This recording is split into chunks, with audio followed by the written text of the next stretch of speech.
নমস্কার বন্ধুরা, আমি প্রতিমা আবার চলে আসলাম দারুণ মজার একটা রেসিপি নিয়ে। এখানে কিছুটা কচুরমুখী কেটে নিয়েছি।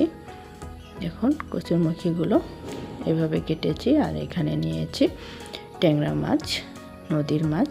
এই মাছ দিয়ে কচুরমুখী খেতে কিন্তু দারুণ লাগে। আমাদের তো খুব প্রিয় একটা রান্না, তাই সকল বন্ধুদের সঙ্গে শেয়ার করে নিচ্ছি। ভিডিওটা ভালো লাগলে একটা লাইক করে পাশে থাকার অনুরোধ রইল। মাছগুলোর মধ্যে আমি লবণ হলুদ দিয়ে প্রথমে মেখে নিচ্ছি। আর সকল বন্ধুদেরকে অনুরোধ জানাচ্ছি ভিডিওটা স্কিপ না করে পুরো ভিডিওটা দেখার জন্যে।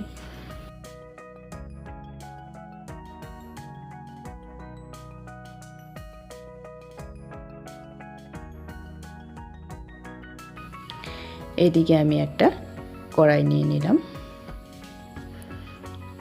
কড়াইটা গরম হয়ে গিয়েছে, এর মধ্যে আমি তেল দিয়ে দিলাম। তেলটা গরম হয়ে আসা অবধি অপেক্ষা করব। তেলটা গরম হয়ে গিয়েছে, মাছগুলো আমি দিয়ে দিলাম। সবগুলো মাছই আমি তেলের মধ্যে দিয়ে দিলাম। মাছগুলো দিয়ে উল্টে পাল্টে ভালো করে ভেজে নেব। আপনারা তো অনেকে অনেক রকম করে কচুরমুখী রান্না করে খেয়ে থাকেন। আমি যেভাবে করছি তাই শেয়ার করে নিচ্ছি। খেতে কিন্তু দারুণ লাগে। অবশ্যই একবার এভাবে ট্রাই করবেন। আশা করছি আমার সঙ্গে থাকা সকল বন্ধুদেরই খুব ভালো লাগবে। মাছগুলো উল্টে দিচ্ছি। মাছের এই পাশটা হয়ে গিয়েছে, ও পাশটা উল্টে ভেজে নিব।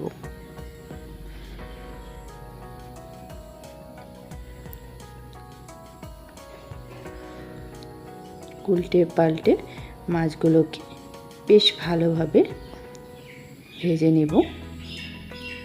মাছ ভাজা হয়ে গিয়েছে, এবার তুলে নিব মাছগুলোকে একটা পাত্রে। দেখুন মাছের কালার কতটা দারুণ চলে এসেছে। এবার মাছগুলো তুলে নিচ্ছি। সবগুলো মাছই আমি তুলে নিচ্ছি। আর এই মাছ ভাজার তেলেই আমি ফোড়ন দিব।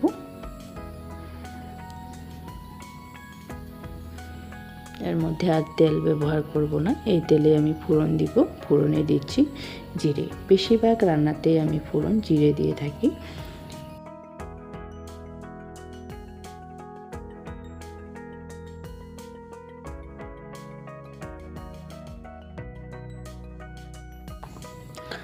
এবার কচুরমুখীগুলো অ্যাড করে দিলাম। কচুরমুখীগুলো দিয়ে ভালোভাবে ভেজে নিতে হবে। এর মধ্যে কোনো লবণ হলুদ ব্যবহার করব না। প্রথমে কচুরমুখীর কালার চেঞ্জ হয়ে আসা অবধি ভেজে নিতে হবে। এর মধ্যে লবণ দিলে একটা পিছলো ভাব আছে, সেটা চলে আসবে। লবণ হলুদ না দিয়ে কচুরমুখীগুলো আমি লালচে কালার করে ভেজে নিলাম। এবার এর মধ্যে শুকনো লঙ্কা জিরে ধনে একসঙ্গে বেটেছি, সেটা অ্যাড করে দিলাম। এবার দিলাম 1 চা চামচ হলুদ গুঁড়ো, 1 চা চামচ লবণ। এবার কচুরমুখীর সঙ্গে ভালোভাবে মিশিয়ে দিচ্ছি। এবার বেশ কিছু সময় ভেজে নিব মুখের সঙ্গে মশলাগুলোকে।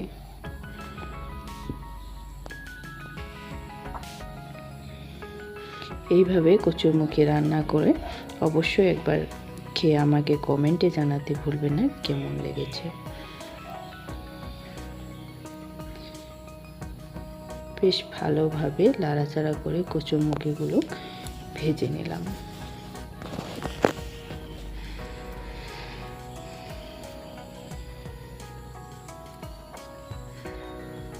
এইভাবে ভেজে নিয়ে এর মধ্যে আমি জল অ্যাড করে দিচ্ছি। জলটা পরিমাণ মতো দিব, বুঝে পরিমাণ মতো জলটা আমি অ্যাড করে দিলাম। এবার জলটাকে বেশ কিছু সময় ফুটিয়ে নিতে হবে। কচুরমুখীগুলো সিদ্ধ হয়ে আসা অবধি ঝোলটাকে ফুটিয়ে নিব ভালোভাবে।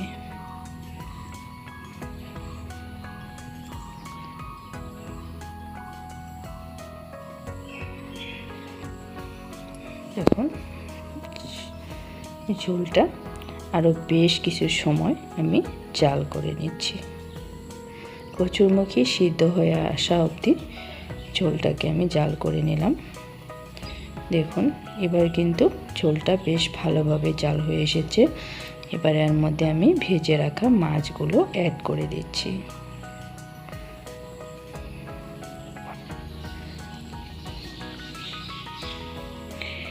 মাছগুলো হালকা হাতে মিশিয়ে দিলাম আর এবার কিছু সময়ের জন্য ঢাকা দিয়ে দিব।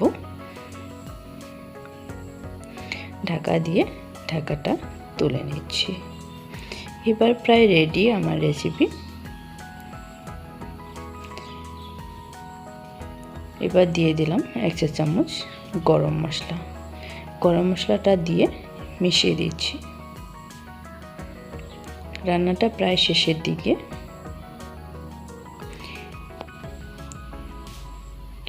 এতটা সময় ধরে আমার সঙ্গে থাকা সকল বন্ধুদেরকে অনেক অনেক ভালোবাসা ও ধন্যবাদ। দেখুন কচুরমুখীগুলো কতটা সিদ্ধ হয়েছে, খুব নরম হয়েছে, খেতে কিন্তু দারুণ লাগবে। কেটে দেখাচ্ছি আমি।